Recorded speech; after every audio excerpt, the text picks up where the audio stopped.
I've been, working in HR for way too long now. But the whole concept of something as simple as, like show me your turnover report.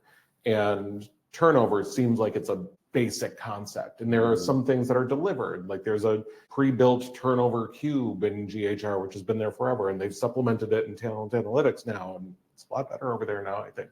But that fundamental question of what is turnover is different client by client. Right. The same thing with us as a productivity report, right? It depends on what you say is a productivity. So you know the business well and we know the reporting well. So let's combine the knowledge together and make something which is your own custom report. It is custom report, but not too much effort is sometimes required. I think for the most part, it's the 80-20 rule, right? You get about 80% of what you need, and then you got 20% of adding fields or making adjustments to logic because they calculate something a little bit different.